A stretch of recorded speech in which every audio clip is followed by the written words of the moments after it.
Good afternoon.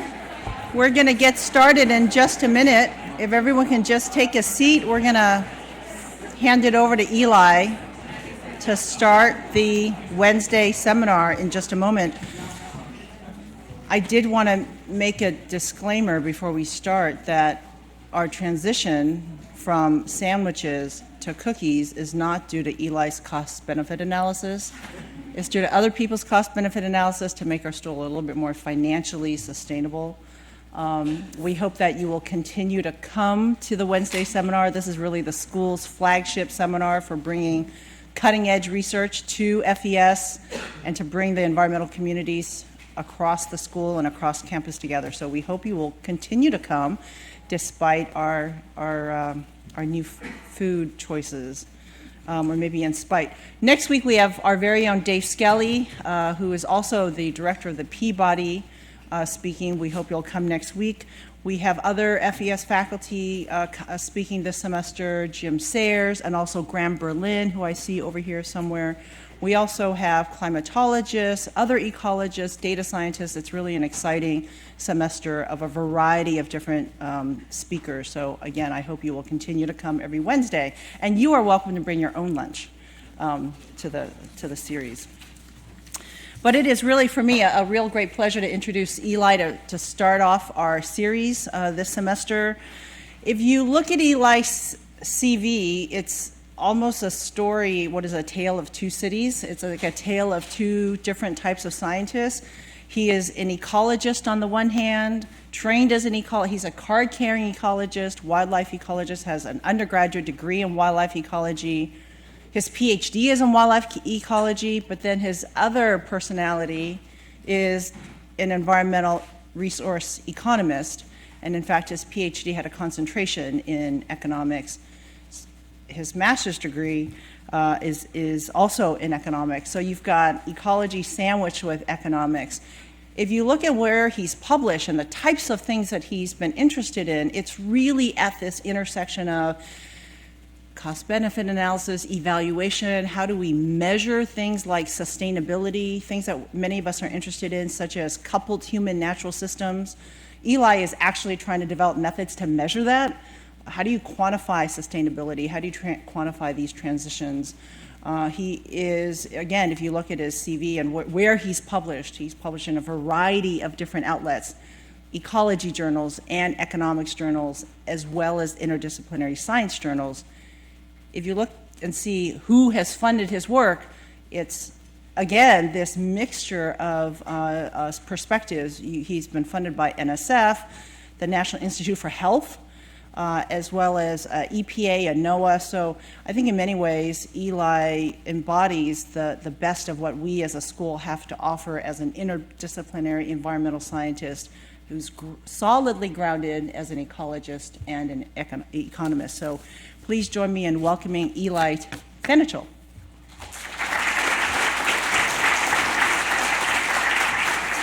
Thank you, Karen. Is the mic working? Is that okay? Cool. Yeah, so as Karen said, my work actually spans a wide number of areas. I work on invasive species, I work on fisheries, I work on infectious disease, I work on payments for ecosystem service and reforestation and groundwater. But what I want to talk to you guys about today is some research that I really feel inspired to have done. I think this is it was this research program long before I knew that it existed, which sort of led me down this sort of joint path of really wanting to think about ecosystems, the natural world is valuable, and why does that matter? How does that matter? What does that mean for a sustainable future? And I could have never put it in those words when I started. The other nice thing about this, and to be able to give the first seminar of the semester here at FES, is I can also think about when this research program was actually starting. I had just come to Yale. I was beginning to think about, well, how would we measure the value of natural capital in a way that's credible? Because I'm going to show you that's really important for thinking about sustainability. And I was Matt and I were having lunch, or maybe we were having a beer, I don't remember. And Matt says to me, walking around Yale, I see these buildings. And it's amazing. I think to myself, I need to think bigger thoughts. And so this partly inspired me to have sort of the courage to pursue this research, and it stuck with me as I need to think bigger thoughts. So I want to challenge all of you, particularly first-year students who are now just at Yale, take the awe and the inspiration as we walk around our Harry Potter-esque campus and think bigger thoughts. So with that, I'm going to start talking about this idea of measuring the value of natural capital, what that means for the wealth stored in ecosystems, and ultimately what that means for thinking about sustainability. This work is actually supported mostly by the Knobloch Family Foundation, with some support from the National Science Foundation. And I've had a number of people who are either past collaborators on some of the work I'm going to show you, or people currently working with me and are still structuring the way that I'm thinking about this. The other reason that it's nice to be able to give the first seminar is I get to start off with our new vision statement. As some of you may know, FES has a new vision statement, and FES's vision statement is knowledge and leadership for a sustainable future. So I wanted to think about, what does this mean? Well, we're an academic institution. We're clearly interested in knowledge. We teach, which means we're interested in the future. We think of ourselves as a leading university and a leading school in this field, so clearly we're interested in leadership. So a bunch of places around Yale could have had those words. The only other substantive word in our vision statement is sustainable. And I feel like far too often we sometimes fall back and use sustainable as a synonym for good. But everybody wants to be good at what they do. So we must mean something more specific than that. So when I start thinking about what does sustainability mean, I go back to the Brundtland Commission. This was published in the late 80s. Most of the work was, of course, done throughout the 80s to run up to this, that really defined sustainable development in the policy context. And the Brundtland Commission, published as Our Common Future, is sustainable development is development that meets the needs of the present without compromising the ability of future generations to meet their needs. I want to unpack that a little bit. So clearly, current generations matter. The ability for present generations to meet their needs matters. Moreover, it says without compromising the ability of future generations. It doesn't say is going to guarantee or provide. It just says not compromise. It also says ability, not guarantee. Right? So it's actually a little bit more narrow than we might at first think. Okay, so this gives us some guidance, but if you walk out the building and over to SOM, you might hear this phrase, what gets measured gets managed. It's often attributed to Peter Drucker, a famous management consultant. Drucker wrote something closer to what gets measured gets improved. It turns out that he was actually paraphrasing Lord Kelvin of Absolute Zero fame, so somebody actually very interested in measurement. So we need to fully define a concept like sustainability. It's not going to be fully defined until we have a way of measuring it. And what we're going to learn when we try and do that is it might not encompass all our wants and wishes for this concept, but it'll give us something useful. And this is what Robert Solow, a Nobel Prize-winning economist, said in the early 90s. And he's writing about sustainability. He says, talk without measurement is cheap. A few numbers, even approximate numbers, would be much more effective in turning the discussion toward concrete proposals and away from pronunciamatos. And so what he's trying to say here, again, is this idea that measurement is really important. It's not the end, but it's a means for structuring the way we think about things. So at the same time, in the 90s, there were a group of economists really led by Partha Dasgupta and Karl Garnmaler, who, along with a bunch of other economists, who were trying to think about how would we measure sustainability. And most of these economists came to the conclusion that sustainability is something like non-declining welfare, and we need to define welfare. But what they go on to show is that that can be approximated by non-declining wealth. If we define wealth broadly to include a portfolio of sort of the traditional forms of capital we might think about, like buildings and financial capital, as well as human capital, and importantly, natural capital. One of the interesting contributions of Partha Dasgupta and Karl Garnmaler was they also said, we don't want to assume that economies optimally allocate resources. If, my take on this is if economies really were perfect and optimally allocated all of resources, I wouldn't be standing here right now, and most of us wouldn't be as worried about the environment as we are. So that was really, they were able to show that this definition can hold in an economy that isn't necessarily optimally allocating resources, but in the economies we actually live in the worlds we live in, this can still be useful. And what I find somewhat interesting about this is, I highly recommend Partha's book, Human Well-Being in the Natural Environment, but I also, we were very fortunate last year to have Pam Matson and Bill Clark here talking about their new book, and neither of them are economists. And if you read through their whole, this actually great book on pursuing sustainability, it really starts with this foundation of non-declining wealth as the way of thinking about sustainability. And Dasgupta parses the capital asset classes differently than Matson and Clark, but ultimately they're talking about the same concept. What's interesting is there's, this is a great concept, and theory is useful, but another economist who I think is quite insightful is Chuck Smulders.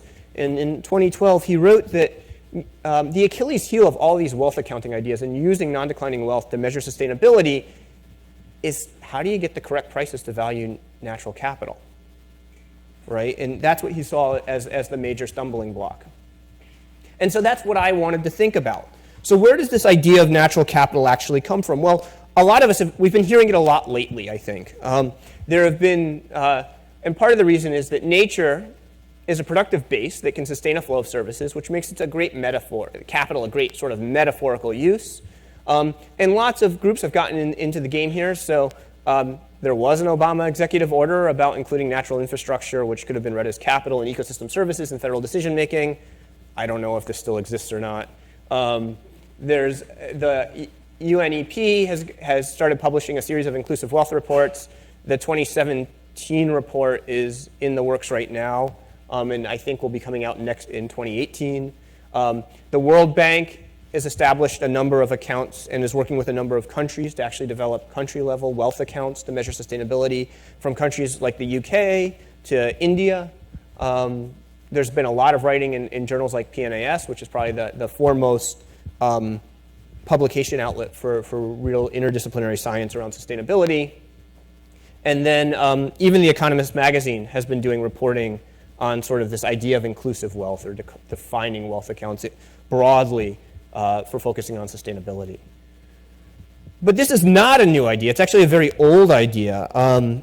There's a seminal textbook in economics, accounting, and finance written by Irving Fisher. Irving Fisher was actually the first person to earn a PhD from Yale in economics and later became a professor here. In 1906, he writes this book called The Nature of Capital and Income. And page 2 of the book, the very first example he gives of a capital asset is Newfoundland fish stocks. He goes on throughout the book to write about public lands as an important form of capital. It's very easy to read this and see that he's thinking of things of natural resources as capital assets that provide ecosystem services. He also writes a lot about human capital, if you're interested in those ideas. Also in the early 1900s, Teddy Roosevelt gives a speech to the Colorado Livestock Association where he says the nation behaves well if it treats natural resources as assets, so we can think about that as capital, which it must turn over to the next generation increased and not impaired in value. So if we take the Brundtland definition of sustainability, we only focus on the natural environment, we pair that with the Desgupta-Matson sort of idea of non-declining wealth as a measure of sustainability, Roosevelt beat them by 100 years. Okay? So where are we today, actually? So I want to clarify how I think about capital, and I think it's actually different than the way many economists think about capital slightly, is I think we often think about capital as getting value as a substitute for labor. It provides productive activities. But value in economics comes from exchange. And so what we're really worried about is capital is how we take opportunities that we could use today and we store them for tomorrow. So it's actually a way of exchanging opportunities through time or passing on abilities, which is what that Brundtland definition suggested we should be doing. So where are we actually? So it turns out that countries look to the UN stat. They have what they call the System of Accounts publication. It's incredibly boring to read and incredibly thick. And it guides the way countries compute things like GDP and maintain their national accounts. Well, chapter 10 of this is all about capital accounts. And it turns out a huge chunk of chapter 10 is actually devoted to thinking about many kinds of natural capital. Not all the kinds we might care about here at FES, but certainly many, though I think few countries are actually implementing this yet. And then, as I said, the World Bank and UNEP are developing a number of accounts. There's a whole bunch of experimental accounts and environmental accounts being developed. But again, the problem comes back to this issue that Chuck Smulders brought up, which is where do you get the prices? And the issue is not so much, I think we're getting rapidly better at measuring the quantities of things that are natural capital, but we still have this struggle of how to price it. Because in order for thinking about prices and this wealth accounting approach to be helpful for measuring sustainability, it needs to be an apples-to-apples comparison with our traditional forms of capital. And I think that's where we've gotten ourselves in trouble sometimes, is we're not careful to ensure that we have this apples-to-apples comparison. So that's a lot of what I've been thinking about. And in 2014, Josh Abbott and I wrote a paper in the Journal of the Association of Environmental and Resource Economists, where we went back to sort of foundational principles in capital theory and said, where would you get a price for natural capital, assuming that the economy is not optimally allocating that capital through time?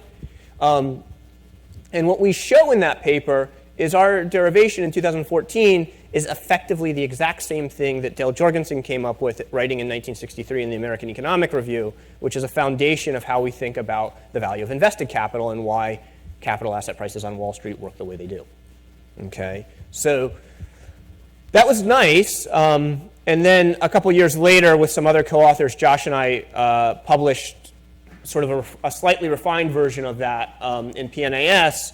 And what I like to say is the biggest difference between our work and Jorgensen's work is we published ours in this beautiful colored diagram, which is very friendly, and Jorgensen's is published in a typeset, a 1960s typeset economics journal, which is a little more painful, just it's not as aesthetically pleasing. And it's very unusual that a scientist gets to stand up and say, I discovered something 50 years after the original person, and it's still a contribution. But the key contribution here is everything Jorgensen did can actually be applied to natural capital. And it can preserve that apples-to-apples comparison. Let me walk you through this framework a little bit. So we're going to start off with stocks of natural capital. And when I say stocks, I'm talking about physical quantities. So we've applied our work actually to groundwater and to fish so far. In the 2016 paper, we actually, just for fun, apply it to housing prices because we could observe everything and show that the whole framework holds up and there are no real surprises. So we have stocks. These stocks influence what we can think of as the growth rate or the ecology of those stocks, which then feed back into the amount of resource we have. Those stocks influence human behavior. They influence something I'm going to call capital gains. They influence the benefits we get from the environment. So they really feed through the entire system. Okay. The other thing that we want, and so ultimately at the other end we get a price, and you can see there's a little formula in here that I'll blow up in a minute. But before we blow that up, I want to point out that if we want to think about a world where we're not going to assume that natural resources are optimally allocated through time, we need to actually put in something we call the economic program or the resource allocation mechanism. We need to go out and empirically understand how is it that resources are being allocated, to understand how they're being valued today. So we need to start off with policies and institutions and understand how those shape human behavior and how that human behavior feeds into the benefits we get and into the changes in ecosystems. Okay? And then ultimately we're going to price out, we'll take the prices and quantities, and we'll understand the inclusive wealth contribution. Let me blow up that equation for a bit. So here we have the price on the left-hand side. This might be what we're looking for, is the value of natural capital, or the price of natural capital. It's really a relatively simple-looking formula that's got 4 parts. The first part, and so the question we should ask is, can we measure these things to get the price, right? That's the important question. So the first thing here is the change in capital service flows, or the change in dividends that we get from stocks or physical stocks of natural capital. And what I'll say about this is that since the 1960s, and perhaps even before, environmental economists have worked really hard on this. And for a large number of ecosystem services and stocks of natural capital, we can do pretty good. We can certainly do much better than zero. There's lots that can still be done. I don't want to say the problems are completely solved, but this field has made tremendous progress. Okay, so we can do this pretty well for some things. I'm going to come down here. Another term here is a discount rate. Discount rates can be highly controversial. I'm happy to talk about them later if people really want to. But at the end of the day, if we want to make apples-to-apples comparisons, what I'm going to say is we should just use the public accounting authorities' established discount rate so that we're preserving that apples-to-apples comparison, which is a good place to start. Okay? This is the term that actually has me the most excited about this because of sort of this 1 foot in ecology and 1 foot in economics that I've had my whole career, this is where changes in the growth rate of the stock enter sort of directly into the price, okay? And what are changes in the growth rate of the stock? Well, you know, if we imagined a world without people, it's the bread and butter of ecologists and natural scientists. It's where the science really matters. It feeds right in here. But increasingly, if you go read Oz Schmitz's new book, you know that we can't ignore people in ecosystems. So we're increasingly also worried about interfacing with social science, economics, as well as natural science, to have good descriptions of human behavior that are also conditioned on the prevailing institutions and governance arrangements. So we need to understand those as well. And we need to be able to build a predictive model. So we have these 3 things. Now I've got this thing I'm calling capital gains, which cannot be directly observed. neither can price for natural capital. Which makes me think you should be saying, Eli, there's a problem here. You just came out of teaching your applied math class, and you're showing me one equation and two unknowns. But what we can do is it turns out that capital theory allows us another equation that lets us recover this with some approximation techniques. And I'll sort of talk about that briefly today. What I want to say also is we've developed an R package that boils down a lot of those techniques to make it very easy for other people to do. And I'll talk more about that in a moment. Let me walk you through sort of the steps of how this actually gets operationalized. What we fundamentally need is a socio-ecological systems model. And I don't necessarily mean this in the Lynn Ostrom framework. I mean this in sort of a generic way. What we're going to find is we're going to define a list of stocks of capital. We can think of these as all being natural capital, but it turns out our framework could work with other forms of capital as well. A list of natural capital. Oh, the other thing I should say before I go on, pay attention to the colors. Things are going to be color-coded. It's not just for aesthetics. So stocks of natural capital, they have feedbacks to human behaviors, and so we can have a list of stocks, we can have a list of human behaviors. Those lists don't have to be the same length. I'm showing you the formal math down below if you want to read it. Those human behaviors are nested inside institutions which define how they feedback to affect those stocks. Okay? Some things we need to know here are we want to make sure we can define this in ways that can be measured with data. And we need to ultimately balance complexity and tractability. So we can think about, is a stock the population of an organism? Is it the population by age? Is it the population by age and sex? Is it the population by age, sex, and name? At some point, this becomes untractable, and we do have to sort of lump things together. The other thing we want to say here is that one of the implicit assumptions here is that human behavior responds reasonably fast, or relatively fast, to changes in the environment. If human behaviors don't change relatively quickly to changes in the environment, all we have to do is introduce more stocks of capital, because that's sort of how what's mediating those time lags or the speed at which humans are adjusting to environmental change. Then we have to take this system and we have to say, well, we have to establish some sort of well-being index at a point in time.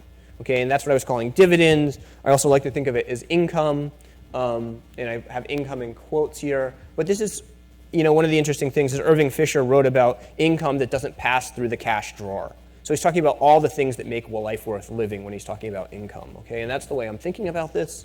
And then, so we're going to establish this income index, which I'm going to call W, as a function of all of the stocks and all of the actions people are taking. Okay, and it turns out because these actions are feedbacks, can be defined as feedbacks from the stocks empirically, we can write this as just functions of the state of the world, but I think this is actually more conceptually easier to think about it this way. And so what does that mean? It means that you can get income or benefit flows from the mere existence of just coming right out of the stock, if we can figure out how to measure that, or from the actions we're taking, like potentially harvesting a fish from a fish population. So what are we going to do then? So to get back to the Descripta-Mahler definition, we want non-declining welfare, or specifically intertemporal welfare, which we're going to define as the sum of those well-being indices through time. Okay, and we're going to discount. So this is really the expression to look at here. I'm going to use V as my notation for intertemporal welfare. Integral sign is just a summation. We're going to sum from an arbitrary time t to forever, because sustainability doesn't have an end date, right?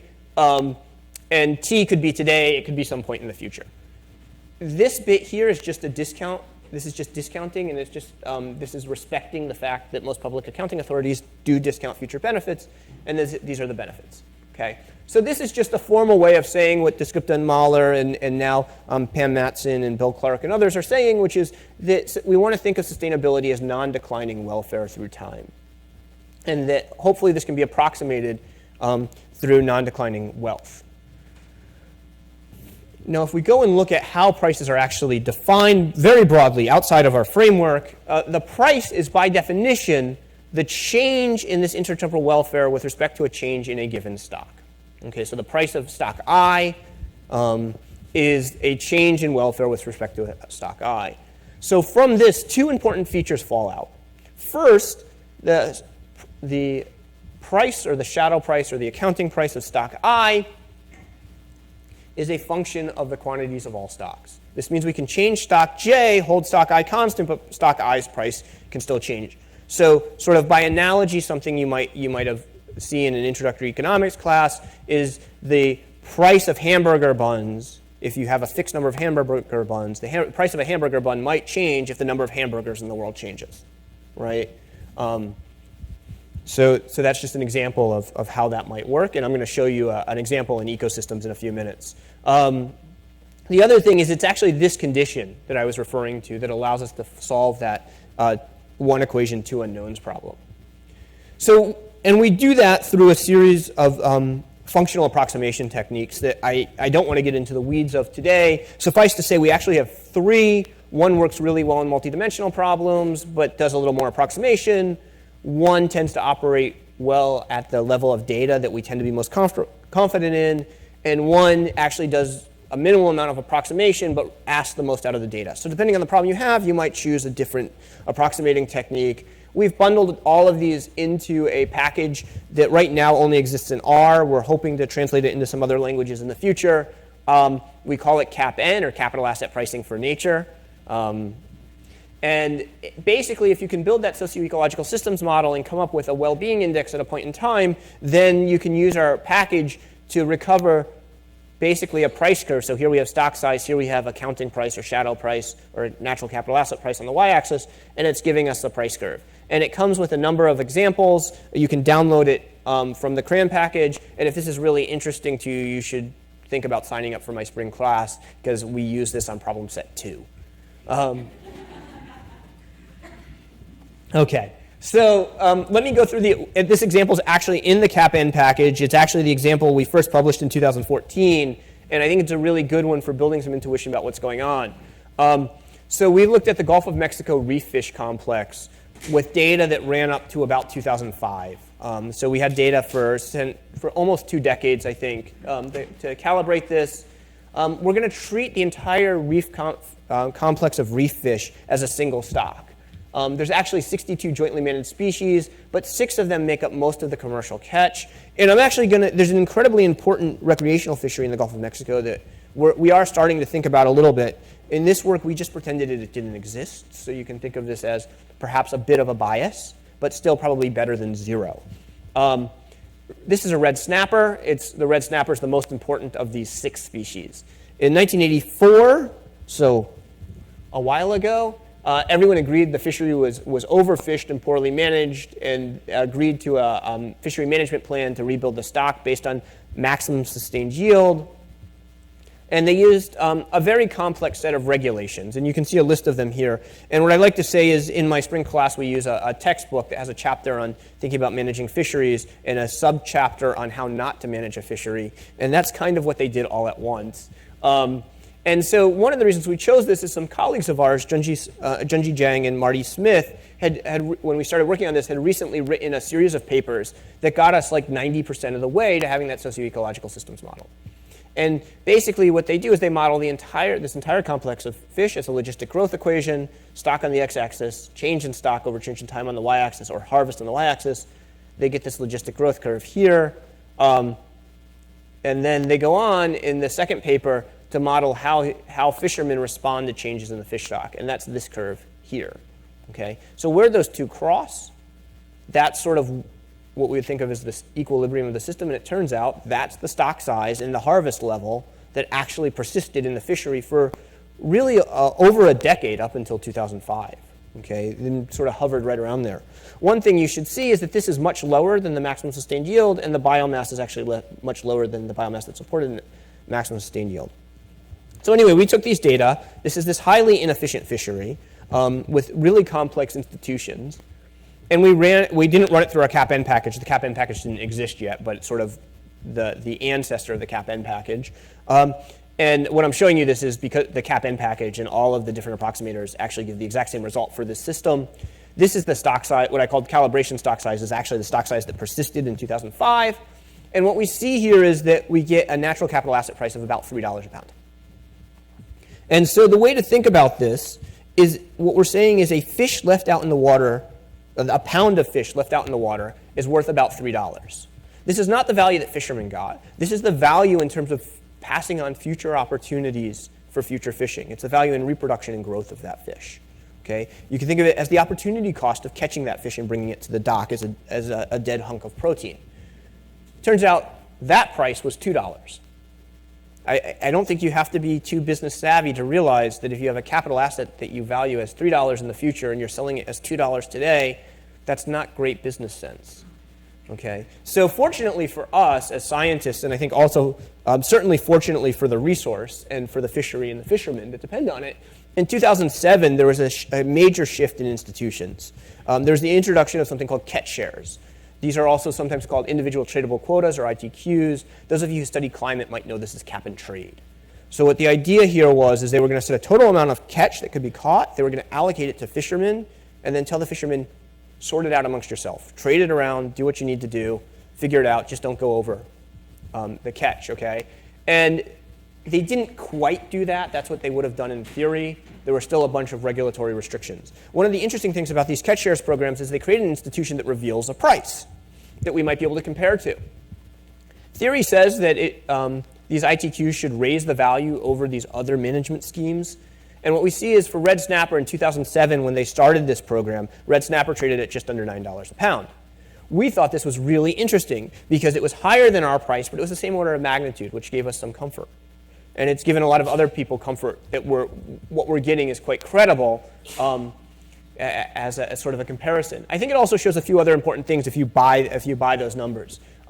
First, it shows that better management actually affects the value of natural capital. So the value of natural capital is not some parameter to go out to nature and look under a rock and recover. It's fundamentally dependent on how we're managing the capital.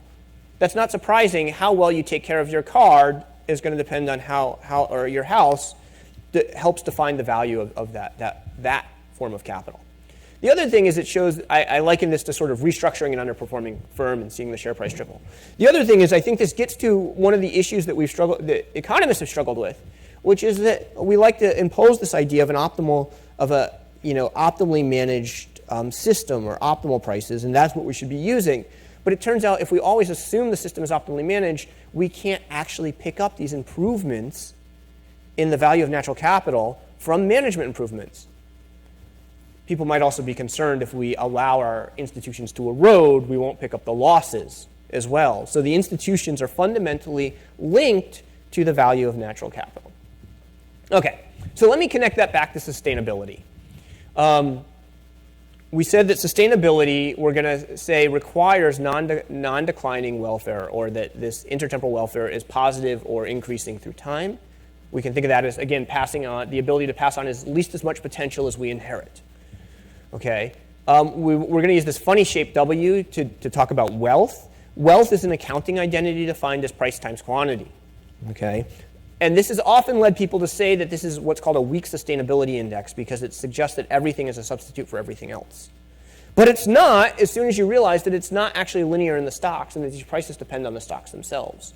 Okay, and so this actually helps us handle limits to substitution. And I'll show you that in a few moments with an example. It's relatively trivial to show that a change in welfare, when you have a D here, this is a very tiny change. So a very tiny change in welfare is equal to a very tiny change in wealth, which is just equal to some constant price times the change in the stock. Okay, this is not, it's just pretty easy to show, but it's also pretty trivial because if the changes are that small, I don't care, right? And it's also not the way we collect data. Our data tend to come over longer time periods where these changes might be substantial. So we wanted to think very carefully about, well, is a change in welfare equal to a change in wealth if we have non-trivial changes, okay? And it turns out it can be, but we have to be very careful about what we think of as this constant price. And that constant price has to be some average of the price at the beginning of the evaluation period and the price at the end of the evaluation period. But it can only be our typical sort of arithmetic mean under very restricted conditions. And we're curious about how big a deal is that. Let me show you that graphically. So this is the price curve I showed you from the Gulf of Mexico case. Remember, the price is defined as the marginal change in the value in that intertemporal welfare measure. So the fundamental theorem of calculus tells us that the area under the curve, if we go from, say, stock 1 to stock 2, and we have these price changes, that's going to be the welfare loss. This is not what happened in the Gulf of Mexico. It was just a convenient curve for me to draw to show you this graphically rather than with algebra. Okay, so the welfare loss is this yellow region. But the wealth measured at time 1 is this blue rectangle, while the wealth measured at time 2 would have been the purple rectangle. If we subtract the purple rectangle from the blue rectangle, it probably doesn't equal the area of the yellow rectangle, right? People should, that's fairly obvious. If we establish an average price, then what we're doing is we're subtracting this rectangle from this rectangle. Does that look a little bit better? It looks a little better because now we have a omission error and a commission error that could potentially be offsetting, right? That's what's going on here. It turns out if rather than a curve like this one, we had a straight line, we could go back to a Euclidean geometry and we know that this triangle will always exactly equal that triangle. And so the errors are exactly offsetting, okay? Well, what that means is that there's some other weighted average of prices that exists such that we can always make these two areas equal. And this is where I kind of feel like sometimes the tail starts wagging the dog, so to speak, is I am very realistic that my research will never upend the international regime of accounting, nor should it. But what this means is that if we can measure changes in welfare, we can come up with a price that will work in an accounting scheme that will do exactly what the theory says it's supposed to do. And I'm super excited about that. So let me give you an example of how this would really play out, because really thinking about sustainability, if you only have one capital stock, is really trivial, but it's really hard to draw in more than one dimension. So I want to talk about the Baltic Sea.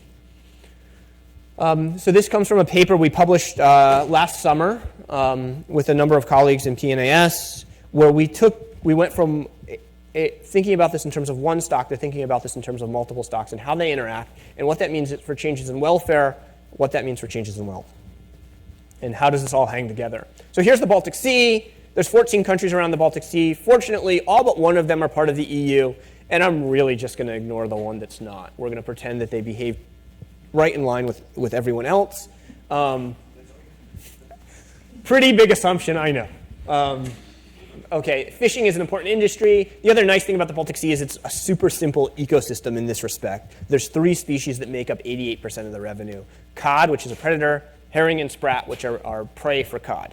Okay, the EU, the way this fishery works at sort of the Baltic Sea scale is the EU members work together under an organization called ICES to do what they call a stock assessment to measure the fish. They set a total allowable catch, and then every year the countries get a fixed fraction of that total allowable catch. Okay, and we're going to use data from Poland, and Poland's been part of this system since 2004. So one of the big concerns, so here we have year on the x-axis, stock biomass on the y-axis. Here we've got cod, sprat, and herring. This is when Poland joins the EU. But in the 80s and 90s, there was a decline in the cod stock, and cod are the tasty predators, right? That's the one that everybody thinks is the yummiest. Maybe not everybody, but the market seems to suggest people think it's the yummiest. And so people are concerned about this decline. We should also, now that we're talking about Poland a little bit, we do make the assumption that Poland's reasonably representative. What Poland does is once they get their share, they then allocate it to their fishing vessels with a fixed quota. So unlike the Gulf of Mexico, fishing vessels in Poland are not allowed to trade their quota amongst each other. So if we give Edgar a fixed share, he can't trade with Karen even though they might like to. That's the rules in Poland. Okay. The other thing about this fishery is that fishermen have a really hard time targeting these 3 species. So they tend to catch them together. So if your quota is out of whack of how your boat would produce, you're going to be left over with some quota and some other quota. And because you can't trade, we also want to worry about what the net revenue or the profit that fishermen are making. The other thing this is like one of the best things to happen to you when you're writing a paper. We started writing this paper in about 2015, and people were sort of punting around with this idea of a multi-species stock assessment and a multi-species maximum sustained yield, which was like ideal for people who worry about ecosystem-based management, right? They thought this would be great. So we're like, okay, we'll set up our code so we can simulate that, but business as usual, and the way the world was living in 2015 when we started was they did single-species stock assessment, they set single-species quotas, they didn't take account of the ecological interactions among these fish. Well, it turns out this year they changed to this other system, this ecosystem-based management system, so we're able to sort of think about what that means. So I'm going to show you results for both. Just to give you a sense of what this model looks like, this socio-ecological systems model, Barbara likes to call it a multi-species coupled interactions model. So we updated some of her earlier work. It's fairly complicated. I think this captures a lot of the complication of a lot of sort of the cutting edge models used to manage ecosystems today. We have 3 species. They actually are divided into 8 age classes. The cod have predation preferences on their 2 prey. The prey can die from getting eaten. All of these fish species grow. They can experience what's often called natural mortality. Really, that should just be any other mortality other than not enumerated in the model. There's a harvest mortality that comes from gear selectivity. Different vessels can have different gears. There is a model of this process of setting the TAC and allocating it to Poland, and Poland allocating it to 411 fishing vessels, where we've estimated the vessel-specific production functions. Then we simulate these vessels trying to maximize their profit subject to the state of the world and their quotas. And we do this at over 8,000 different combinations of the 3 stocks. This takes a little less than 24 hours on Yale's high-performance computing. But we're ultimately going to boil it back down to these 3 stocks. So I just wanted you to realize that this actually is a fairly... so we go through some technical hoops to sort of compress things back to 3 stocks. Blue is cod, green is herring, red is sprat. Year biomass. And the key thing to notice from this figure is that these multi-species maximum sustained yield or ecosystem-based management, in the long run, we wind up with less cod, but we wind up with more prey fish. That's what the ecologists who have been worried about this is, that if you overexploit your prey fish, then you can't support predators, so you want more prey, fewer predators. That's kind of part of the mantra of ecosystem-based management in fisheries. A few months ago, some leading fisheries scientists started questioning this again, but we won't talk about that right now. So we get the reverse when we go back to business as usual. This is year, this is sort of the profit. The black line here is the business as usual case. The blue line is the ecosystem-based management case. So it looks like profits in the future for ecosystem-based management actually look better as well. So we can take, this is basically our coupled systems model. We can take that and we can actually use it in our CAP-N package. This is a very complicated figure because I can't draw in more than really 2 dimensions. So I've got cod, herring, and sprat biomass. I've got their shadow price or their capital asset price on the y-axis. Okay, and what I have to do is I have to hold the other stocks fixed at some level to be able to draw this in a 2-dimensional space. So I'm going to hold things fixed at the dashed lines at their steady states and the solid lines at the 2013 stock levels. The blue refers to if the prevailing institutions are the ecosystem-based management institution, and the red curves are if the prevailing institution is that single species business as usual case. The black curves are some sensitivity analyses that we do in the paper. This black circle tells you where the stock was in 2013, and then the ex-vessel price, or the price that fishermen actually got for dead fish when they brought them to the dock, just for reference.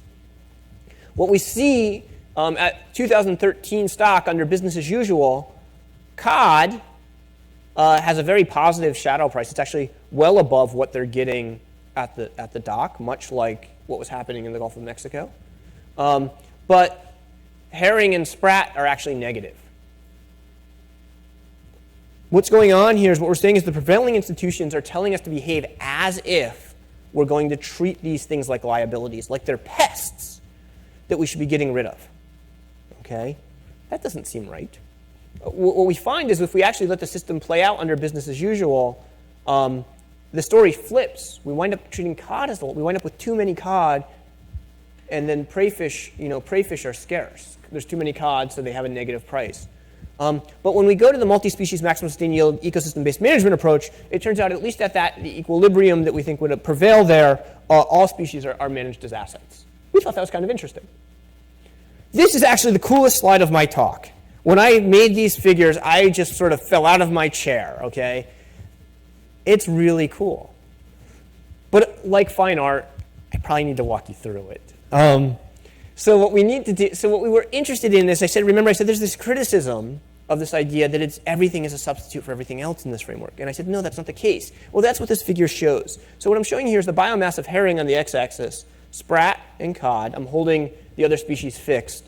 In this case, at the steady state, for the business as usual case, it doesn't really matter. What these curves show is these are level sets or contour lines of the asset price for herring. I can make similar figures for other combinations.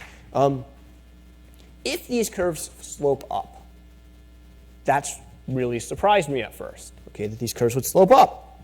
Because in the payoff function, in that income function, it's quantity times price plus quantity times price plus quantity times price. It's this, things are perfect substitutes, okay? Here, though, if these curves slope up, what that means is that herring and cod are complements. You can think about this complementary relationship as an extreme lack of substitution. Okay, what it means is that if you have more of one, it makes the other one more valuable, not less. Right? That's the hamburger bun hamburger example. Okay, so we thought that was kind of interesting. And then we look here, and so here's our two prey species. Here, this curve slope down. They are substitutes. But notice these are not straight lines. They are actually curves. They don't have the same slope everywhere. What that means is that just how substitutable a ton of herring is for a ton of sprat changes as the state of the world changes. So this is what we're saying here is that if we measure the prices correctly, we can pick up limits of substitution. And I think that's really important because we know that not everything in ecosystems are perfect substitutes for everything else. Nobody's ever, I think, really claimed that. But we haven't been sure, I don't think we've been sure that we can pick it up and measure it. And I think what we're showing is we can. So let me, so what about sustainability of this fishery? So what I'm showing you here is year on the x-axis, euros on the y-axis. This is profit. These are those profit curves I showed you before. You can actually ignore them on this slide. The solid lines are the change in intertemporal welfare. The dashed lines are changes in intertemporal wealth. The black is the business as usual. The blue is the ecosystem-based management. So one of the things there is a constant of integration that drops out of wealth. So what we've done is 2013 is when we had data, so we're pretending that it's 2013 that we're assessing here. So we've actually pinned wealth and welfare to be equal at 2013 because it's the changes, not the total value here that matter, okay? And they track each other pretty well. That was good to see, and what we used is that simple arithmetic mean. So maybe that's not such a bad approximation after all. We might want to be careful with it in some contexts. The other thing we can see is if we look backwards to 2004 when Poland entered the EU and we have data, generally we would say that wealth and welfare did not decline. It goes up and down, which gives me a bit of heartburn in an interpretation of this, and that's not a question anyone's really asked in this inclusive wealth framework, is what happens if wealth goes up and down over time? Is that sustainable or not? Nobody really knows how to answer that. People have flippant answers, I think. Even the experts I ask, and they give an answer, and then they pause and go, well, I'm not sure, right? And because people haven't really thought about this. So that's a future area I'm hoping to think more about. So it looks like past management was sustainable, but the switch here looks like we added almost 300 million euros into the Baltic Sea Trust Fund. Okay, we're passing on an extra 300 million euros in value. Now, is that because current populations are foregoing 300 million euros worth of use, or is it because we've done something with a change in the institutions just to make the pie bigger? It might be a combination of both. I don't know, but what I can tell you is that we are passing on more opportunities to future generations, is what this is telling me. Okay. The other thing we can see is if we take 2013 as the starting point, then going into the future as business as usual, we might question the future sustainability of this fishery. Whereas if we take this as the starting point, it looks pretty good. Again, it does go up and down. So we have this up and down question that I don't think has really been addressed in this framework. I spent the day talking to you about fish, and we don't talk a lot about fish here at FES. But I wanted to point out that we're actually working on a number of other applications, even with some other people here in the room. So we've been working on groundwater and really thinking about spatial aggregation issues. How you aggregate natural capital over space affect the way we wind up valuing it. We're doing some work on scallops and thinking about how do processes like climate change affect the way that we think about natural capital prices, because they're sort of external forcers on the system. And so all of this, the fish and these examples, you might think are relatively near market. You don't have to go too many steps away from sort of this non-market natural capital until you enter a market. But we're working right now to say, well, can we make this work for something like endangered caribou that never actually enter our market? And we're starting to think about some forest examples where we can get beyond the timber value. And the timber, when people talk about the natural capital value of forests, they often focus on timber, maybe a little bit of carbon sequestration. And we're trying to push beyond that in this world of sort of imperfectly allocated resources. So I'm going to stop there. I think that leaves a bit of time for questions. Thank you.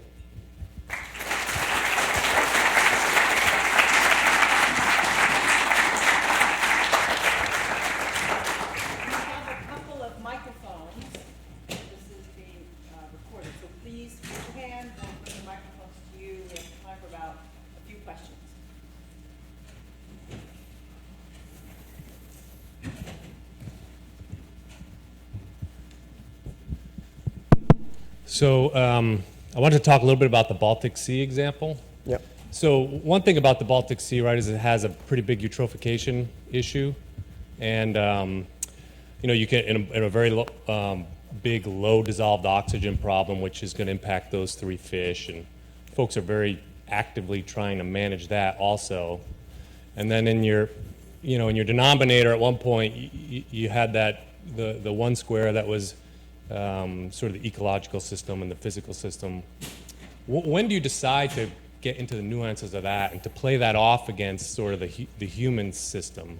So for instance, when do we decide to manage the nutrient problem versus some of the fisheries problems that you were just talking about to get at the same ends? Yeah, no, I mean, I think that's an important management question, and I think it's an important of how do we scope out the system, right? And again, what's a substitute for what, right? You could think if you can manage the nutrient problem, maybe that's actually a substitute for some fishery management, right? And I think that it's places like FES where we're training people to actually think that way, and I don't think people have traditionally thought that way. In the case of the Baltic Sea specifically, it turns out some work that's been done on this, particularly on this multi-species maximum sustained yield, tends not to be super sensitive to the eutrophication problem. So I think that's one of the reasons people like it. But I certainly could think about, could you think about that as the stock of inflow of eutrophication as another capital asset that would need to be valued? I think, we bounded it this way in large part because our goal here was not to go out and assess the Baltic Sea per se. It was to figure out how this would work in a multi-species context, and that was sort of traditionally how the system had been bounded.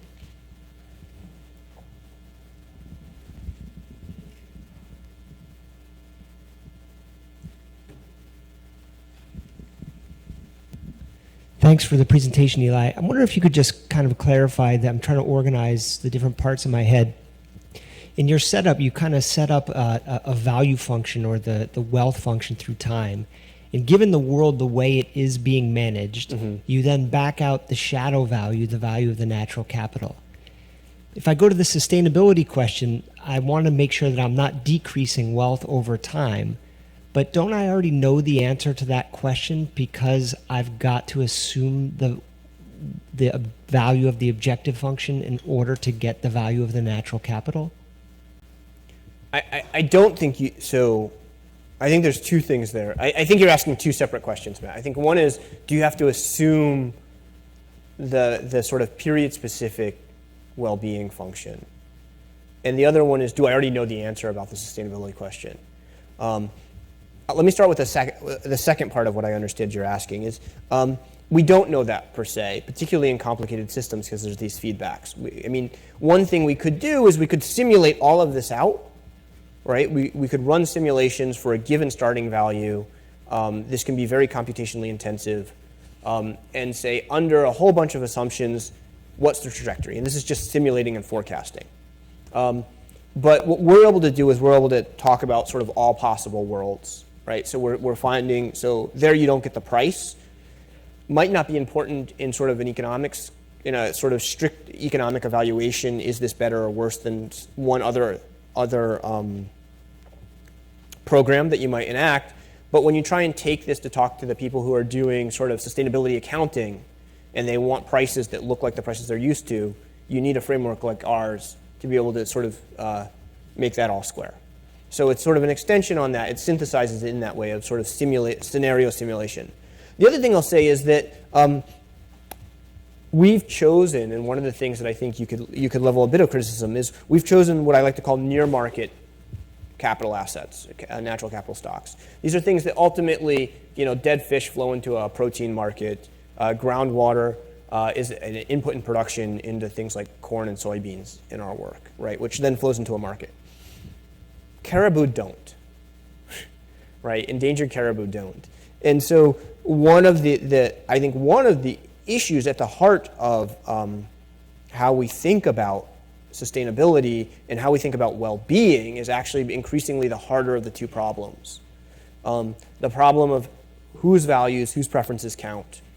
What's the spatial extent of how people are going to count? How do we do aggregation? One of the problems with, in my opinion, with the experimental ecosystem accounts and the environmental accounts that UN Stat is doing is, for countries, what they're actually often doing is they're aggregating up all of the stock, and they're trying to provide a price for that stock. And what Ethan Addickett and I have shown is that you can get a very different answer if you price locally and then sum value versus if you sum quantity and then apply a price, because these aren't linear relationships. So I think there are two parts. I don't know if I'm answering your question, but I think there's sort of two parts to that. And I think in some, if we're worried about equity issues and things like that, how we define that initial well-being at a point in time is actually really critical. We are out of time, so I'm going to have to just join me in thanking Eli.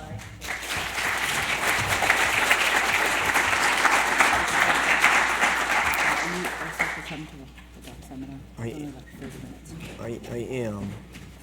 I thought there was going to be a sandwich there. Really? No, I'm okay. I'll serve Okay, it. we can buy yours. No, my blood sugar's fine. It's okay. I gotta whisk him away to the doc seminar.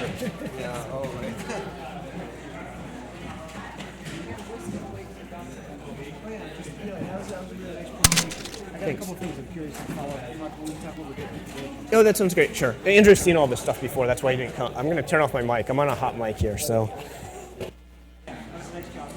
Thanks.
Testing. It is on.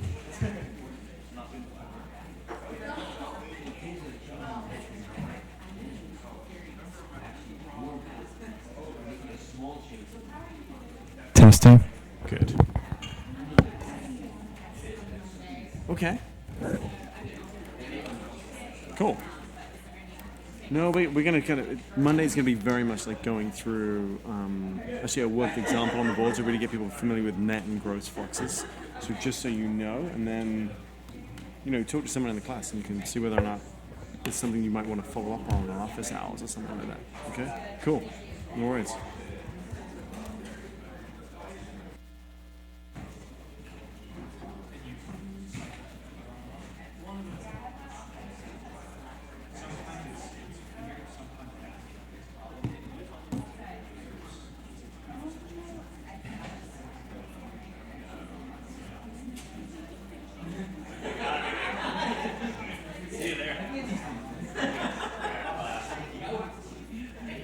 How's it going, boss?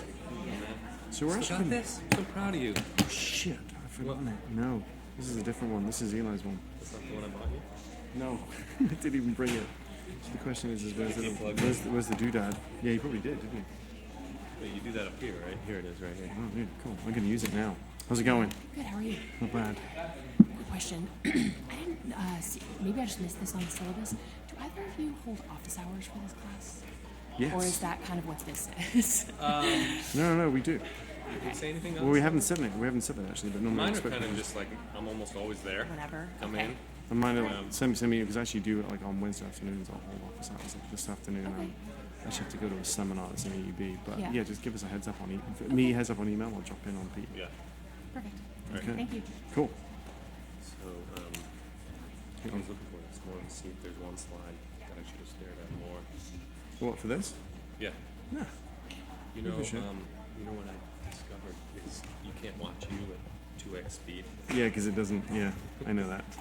You can probably watch me at 3x. Yeah. I was gonna say, normally it turns out that people slow me down; they don't speed me up.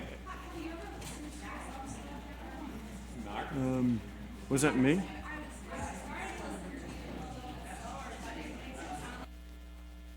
Yeah, thanks. Now, how do you know I wasn't? That's the question. Let's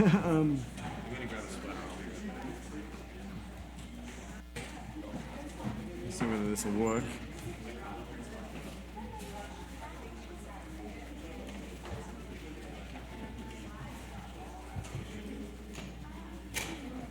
Come on, thing. You know what we need? Boom. Okay. That's interesting. That's interesting to know.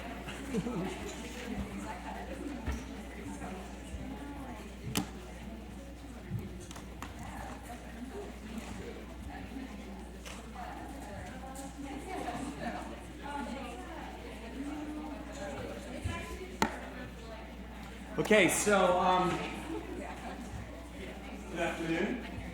So one thing you guys should know is there's always been a seminar here on Wednesday, and Karen Seeger's normally up here and managing it. And when she's away, sometimes it can go long. But start invading the room at 1 o'clock. Just invade. I can come up. I will kick people on people. We will kick people off the stage. You are it's the FES weekly seminar, but they know that with the classes it starts at 1, so rather than letting it start late, if you start invading the room as well, it's a good way to kind of otherwise it's just me or Pete shouting at people. So I want to take the first 20 minutes just to talk through the online lecture. Apparently I've just learned, apparently you can't speed me up online, maybe you can, because apparently I'm not interpretable, and if you slow me down, I sound worse.